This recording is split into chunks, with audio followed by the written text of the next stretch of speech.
Ну, географию я знаю, именно политическую географию, как свои 5 пальцев. Вот, любое государство мира, там его столицу, главные промышленные города, короче, географическое, экономическое расположение страны. В общем, ну, география – это мое.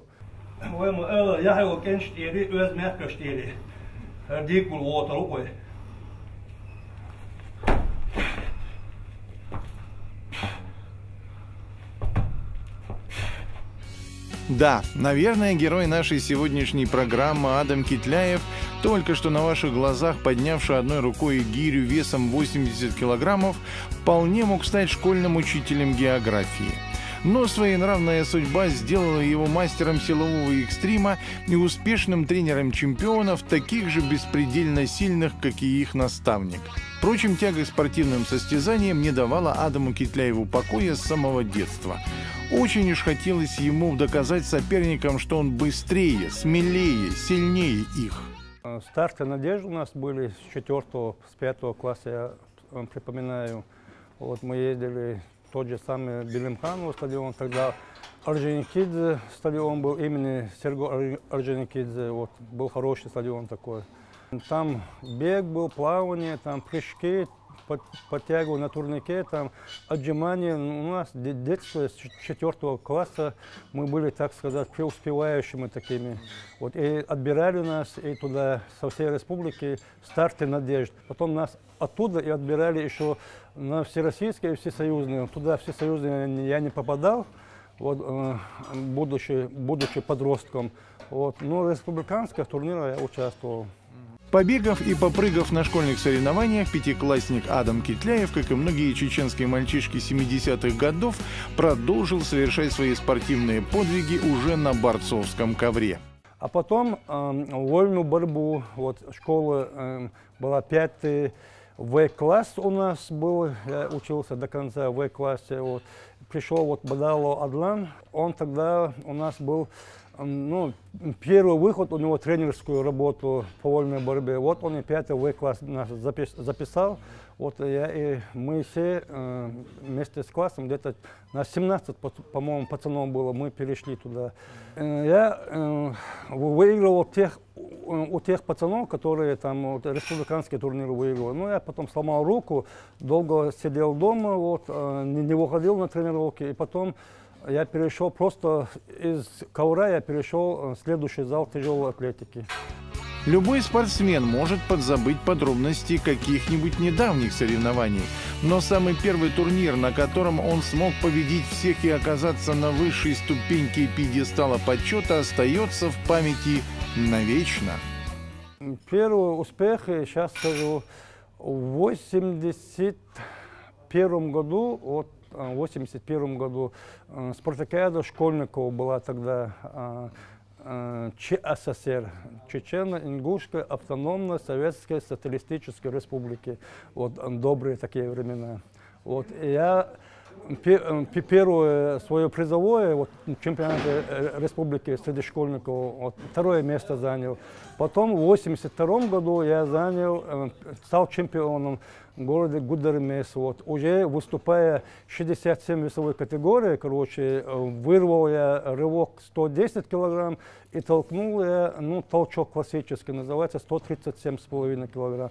Это как сейчас помню, потому что у нас двоеборье, у двоих, мой и еще одного товарища был одинаковый, ну, набрали одинаковую сумму, и так как я оказался, там, не помню, около килограмма меньше, и мне присудили, ну, 1-е место. Адаму Китляеву было 25 лет, когда 11 декабря 1994 началась Первая Чеченская война. И в это смутное время речь уже не шла о новых спортивных достижениях. Надо было стараться просто выжить в условиях слабо пригодных для нормальной жизни.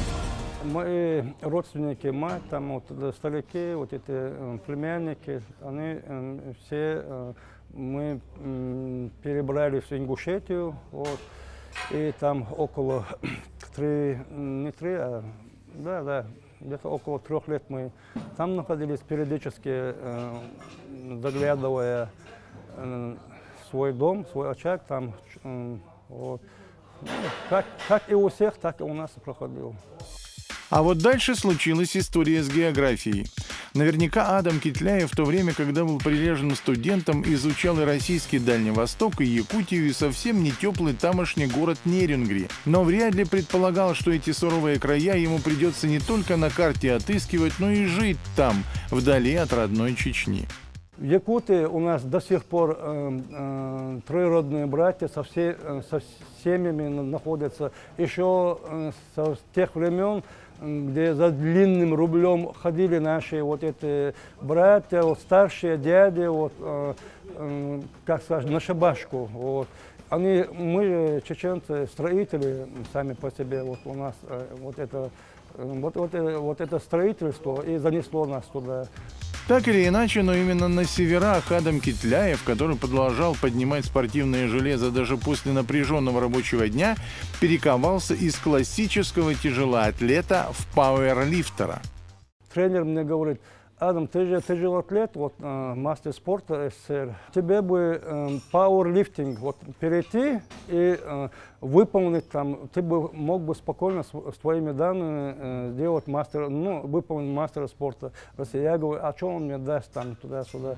Ну и потихоньку начал, и попал в первые соревнования, сразу сходу выполнил больше на 70 общей сложности, на 70 килограммов больше выполнил кандидата в мастера спорта. В том же году, в 2004 году, я выполнил норматив мастера спорта России.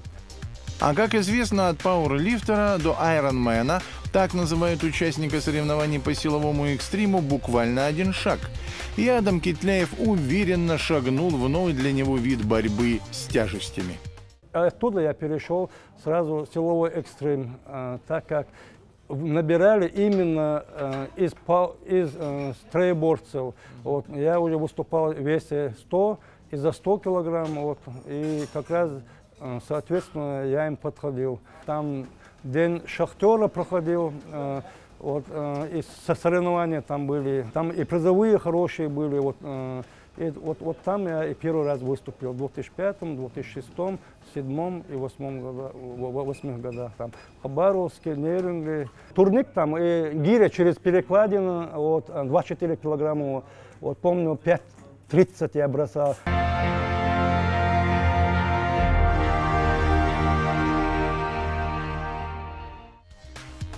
Домой Адам Китляев вернулся в 2008 году. Пару лет потренировал детей в родном Урус-Мартане, а в 2010-м ему предложили подготовить чеченских спортсменов к самым первым Кавказским играм, которые прошли в Карачаево-Черкесии в ауле Хабес. Я сразу так, что к чему, прикинул и сразу набрал и команду, и тех, которые, вот это вы сегодня видели, и Турлуева Ахмеда, который лазает по канату. Вот эту всю команду от А до Я, которая нынешняя команда Кавказской игры, вот, именно по крупинкам, по этим я их набирал. К своей первой общекомандной победе на Кавказских играх чеченские спортсмены шли ровно 3 года. И вот в 2013-м в Пятигорске самый почетный кубок наконец-то нашел своих истинных героев.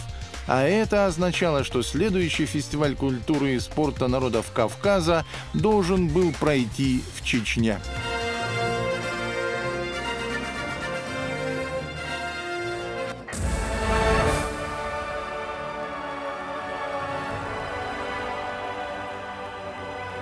Кавказские игры огонь в наших душах зажгли, воспламенили надеждой сердца и умы. Здесь каждый горд и силен, и свободен, но мы все братья, все дети единой кавказской земли.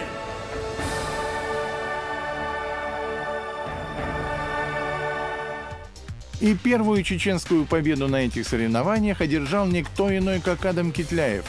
Немного в мире найдется силачей, которые смогут одной рукой толкнуть гирю с символическим весом в 95 килограммов.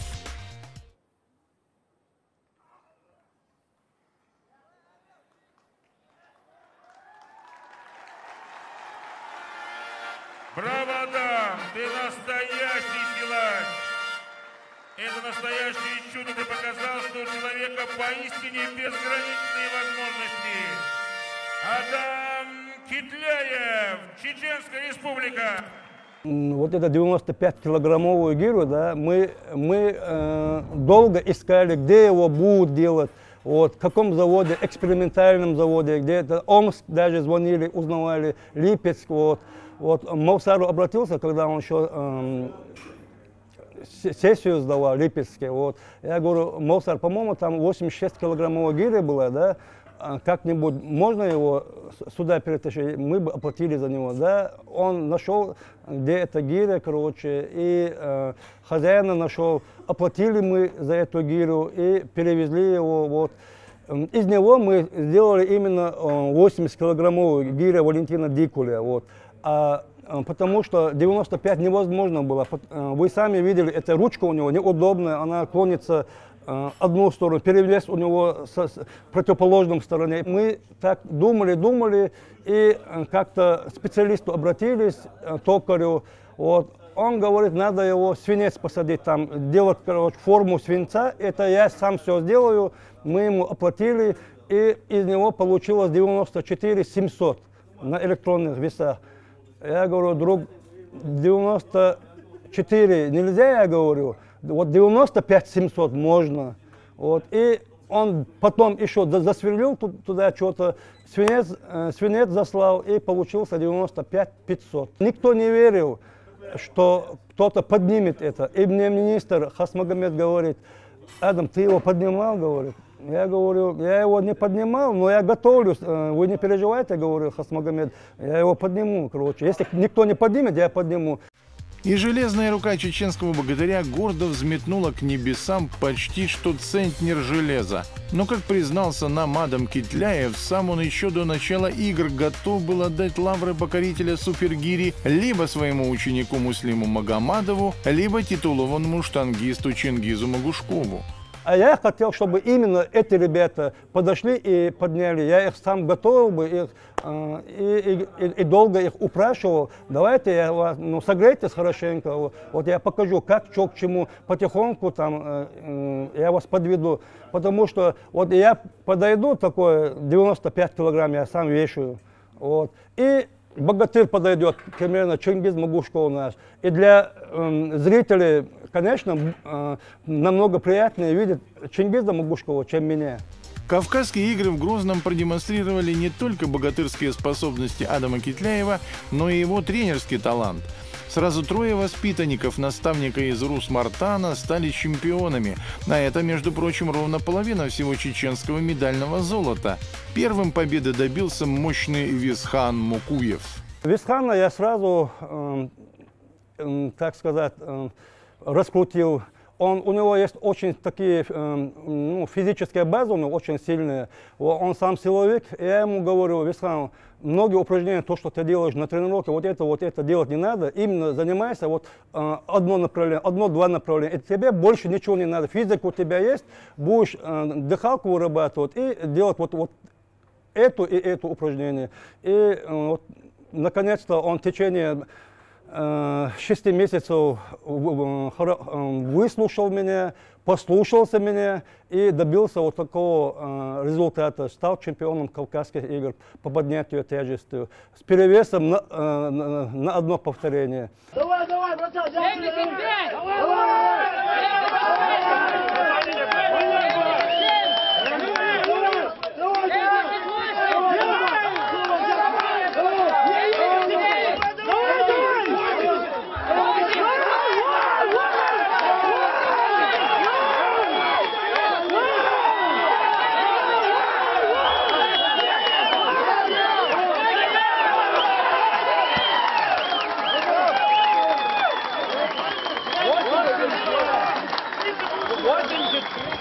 Ему выпало именно последним выступить. И с одной стороны это было и плюс большой, да, а с другой стороны и волнение там, и большой минус. Ну, тем более у нас вот этот спортивный инвентарь, вот мешок, он разорвался, когда все поднимали там вот это и бросали его прямо на асфальт, об асфальт. И он швы раскрылись, и оттуда вылетал пыль, песок, там опилки, вот мы набивали, готовили эти мешки. Вот такие сильные покрытия, они тоже рвались у нас, вот спортивный инвентарь. Ему было трудно, но он справился с задачей. Победителем в категории поднятия тяжестей 5-го фестиваля культуры и спорта народов Кавказа стал представитель Чеченской Республики Мисхан Мукуев.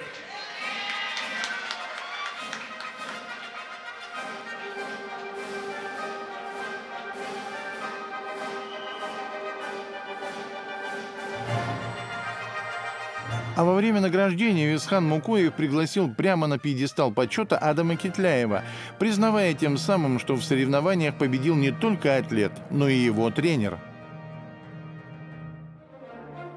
Победителем в дисциплине передвижения на ходулях 5-го фестиваля культуры и спорта народов Кавказа стал Темирлан Аздоев, Чеченская Республика. Чеченский спортсмен был первым и в такой нетривиальной дисциплине, как передвижение на ходулях, выиграв у своего соперника всего-то 25 сотых секунды. И оказывается, дело это весьма и весьма непростое. Готовили мы в зале вот такой тренажер, как лыжный агрегат, лыжный, так сказать, тренажер называется. И он как бы ходишь тоже на этих ходулях. Мы его и заправляли как лошадку. Вот жгутами, шлангами, вот этими растягивающими. Я лично бегал с ним по час, по 2 часа вот в этом стадионе нашем. По лестнице он прыгал, прыжки одной ногой, прыжки 2 ногами, короче. И на натяжку, как запрягаешь вот эту лошадку, вот так я его и запрягал, короче, и вот так. И, конечно, счете он добился того, что занял 1-е место. Одна металлическая тележка, 3 мешка, каждый весом в полцентнера, и все это богатство надо как можно быстрее прокатить по дистанции. В Грозном Магомед-Башир Мирзоев стал 3-кратным победителем Кавказских игр, на секунду опередив принципиального соперника из Дагестана.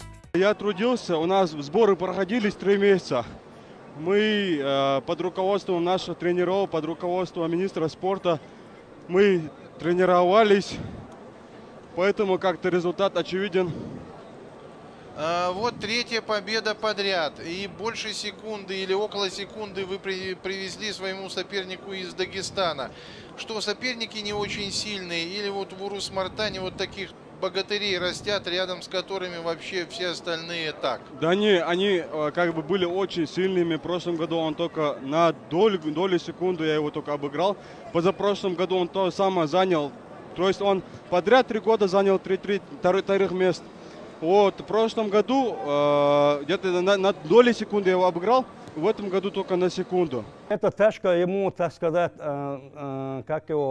перешла от меня. В 2010 году я именно выступал по переносу тяжести. Я отстал тогда на секунду ровно от 1-го места. И, в принципе, я это знал, как тоже запрягал его как лошадь, тележку. Это чеченский спортсмен на дистанции. Четкий поворот. Там, если честно сказать, все трудное. Загрузка. Там же очень цепкие это пальцы нужны, кисть очень цепкая. И она не имеет этот кисть, понимаете, когда резкое движение делаешь, и тем более его ты загрузил раз, а потом пробежался 50 метров и обратно. И поворот надо делать аккуратно. И нельзя эту фишку, конус там стоит специально 50 метров, когда определяется, и конус нельзя задевать. Если ты его заденешь, да, там тебя штрафуют, короче, секунду, можно и 2 секунды штрафовать. И пробежка трудная очень. Особенно, когда ты добежал, да, до финишной черты, и выгрузка, уже руки у тебя отказываются, пальцы не работают. Это все трудно, его надо набивать. Если ты придешь там в течение минуты, нет, в течение месяца я это сделаю, там какой-то там сильный пацан придет, я мог бы еще бы. Он ничего не сделал. Он не сделал того, что месяц тому назад он то, что там сделал, показал результат, а через месяц он даже половину результата не покажет. Вот надо 5-6 месяцев как минимум работать над этой дисциплиной. В общекомандном зачете чеченские спортсмены были первыми с подавляющим преимуществом, гостеприимно показав соперникам, кто в этот день был хозяином в кавказском спорте. Напряженные тренировки дали свои плоды в самый нужный момент. В этом году у нас были все условия, всем выделили хорошую стипендию, витаминизация была на высшем уровне. Грех было жаловаться, все были довольны, И призовые мы, соответственно, как мы выступили, мы все знаем, что чеченская команда, республика заняла общекомандное первое место, и все те победители, которые заняли первые места, нам дали очень внушительную такую премиальную.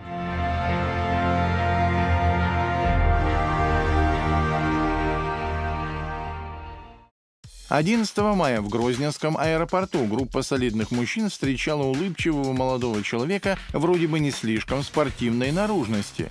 На деле же он оказался новоиспеченным обладателем Кубка мира по гиревому спорту. Победив в Санкт-Петербурге, Мовсар Сулейманов стал первым чеченским атлетом, который, поднимая гири, вышел на мировой уровень. У нас первая ласточка, он очень трудолюбивый, очень хороший спортсмен, трудоголик, так сказать, в спорте. И мы вместе и инструктором работали вместе, и работаем последние 3 года усердно занимаемся именно по гиревому направлению. Показал очень колоссальный, сильный, высокий результат. То есть 2 руками 150 раз он поднял в толчке, и рывки по 50, 100 набрал очки. Общей сложности 250 очков он набрал. Превзошел на 98 очков, превзошел он, который стал вторым абсолютно.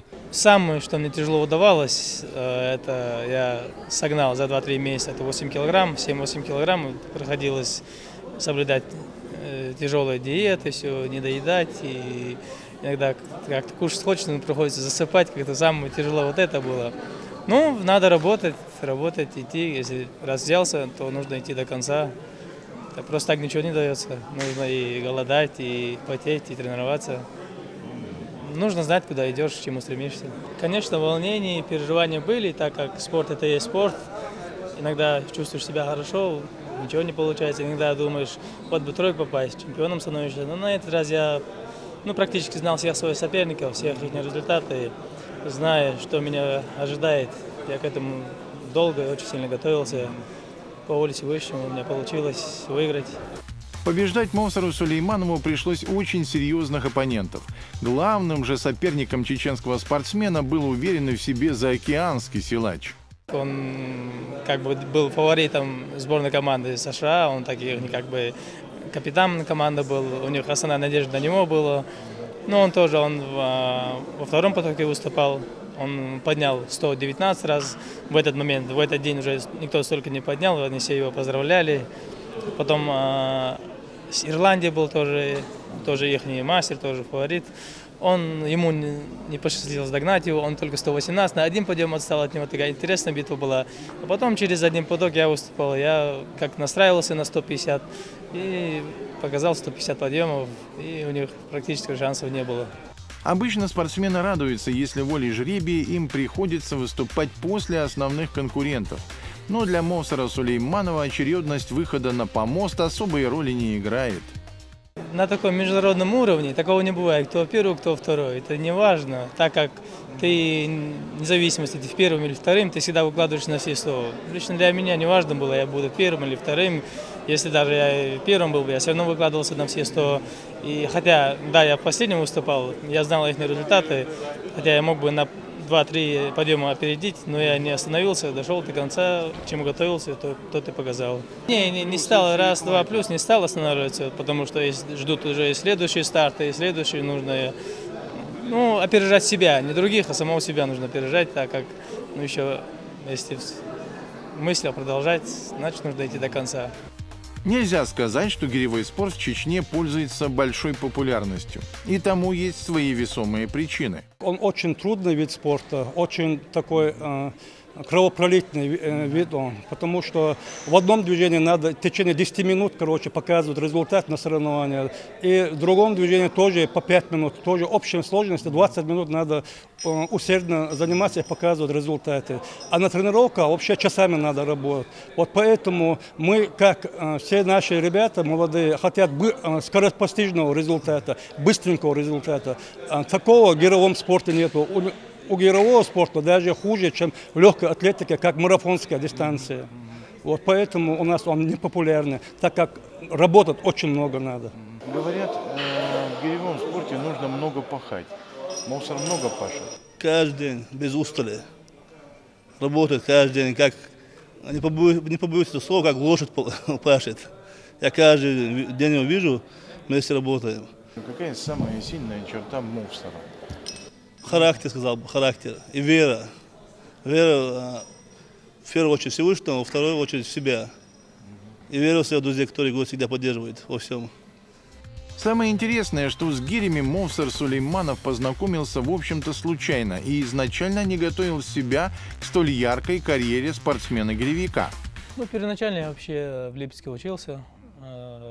Ну, когда как, то на штангу ходил, то на карате ходил, так ходил. И потом преподавательница по физкультуре наша сказала: ты так как всякие железки поднимаешь, у нас в конце года будет среди вузов соревнования, давай научи себя, как правильно гирю держать, я тебе повезу по гиревому.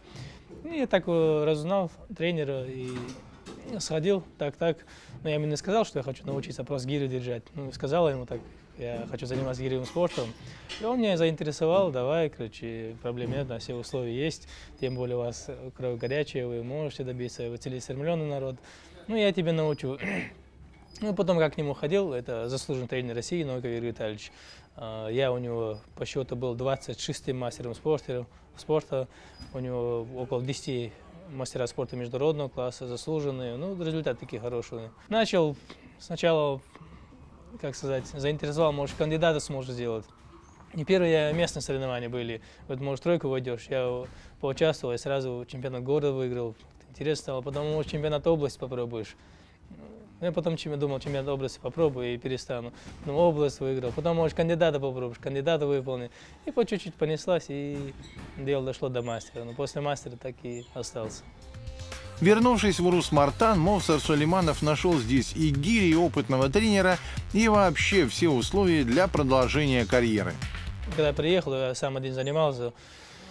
И потом я некоторых ребят знал из города, и они меня с Садовым связали. Некоторую физическую базу, да, я ему подсказывал кое-что. И после того, как мы с ним плотно стали работать, да, он именно после того, как мы вместе стали работать, тогда и стал серебряным призером Кубка Европы.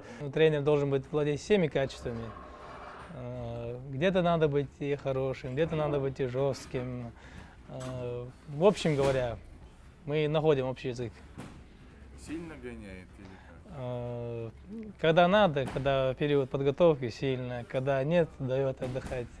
Ну, так по плану. Когда мастер выполнил, уже у меня как-то застой было. Там 32 надо было поднимать 100 раз. Я 110 раз поднял, и все, у меня застой. Я 2,5 года усиленно занимался, ну, домашние условия. Результата практически не было. Как-то и 110 мог, 110, 108, 105, полгода тренируешься, думаешь, а 120 по-любому сделаю, поеду, 109. Не получилось, думаешь, сейчас еще тренировки, поедешь, 110, никак не мог. Потом появилось это условие, хороший спорткомплекс, свежий воздух, условия, все тренажеры, отдых. Ну, потом уже через полгода уже 120, потом еще год не прошло, 130, уже чувствуешь результат. В начале октября Грозно порадовали своим визитом профессионалы силового экстрима. Столица Чечни принимала чемпионат России по этому экзотическому виду спорта. Честь республики доверено было защищать Сурхо Тункаеву, который впервые выступал в подобных соревнованиях и большого успеха, увы, не добился. Можно было подготовить нашего силача, можно было и нужно было. Но почему-то мы об этом ничего не знали, все было сделано спонтанно. Но я надеюсь, что в следующем году мы будем проводить чемпионат России по силовому экстриму. И там у нас будет достойный наш чеченский атлет. Именно который войдет, ну, я уверен, что он займет призовое, он войдет в тройку, будет призовым, одним словом. Уже более 3 десятков лет прошло с того момента, когда юный Адам Китляев впервые взялся за гриф штанги. Но до сих пор он все поднимает и поднимает железо, зная, что это нужно не только ему. Я, во-первых, тренер, да, детской, юношеской спортивной школы. Вот, работаю с детьми. У меня там тренируется и мой сын, 6 моих племянников. Вот, они уже показывают разряды, да, некоторые на кандидаты мастера спорта перейдут, в следующем году должны выполнить. Да. Вот, и с ними находясь, да, я тоже держу себя в форме, и я не могу что-то не делать. Вот. И хочется, и еще раз хочется. Вот, держать себя в форме и тренироваться. Вот, и гири, это, так сказать, гири, это моя стихия. Когда Адам Китляев по нашей просьбе поднял 80-килограммовую гирю, мы думали, что это будет единственный дубль. Но урус-мартановскому силачу первая попытка почему-то не понравилась, и он решил повторить номер на бис.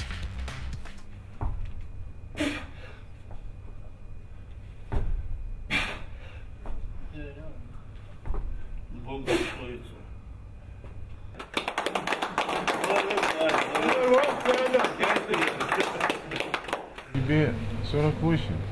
48 с копейками. А вот сколько ты еще лет железа собираешься таскать? Не знаю, вот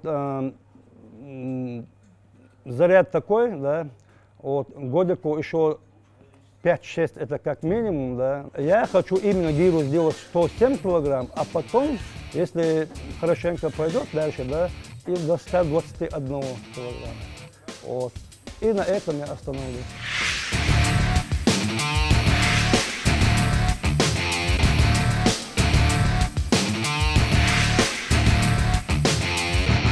Я только раскрываюсь, я только начинаю цвести.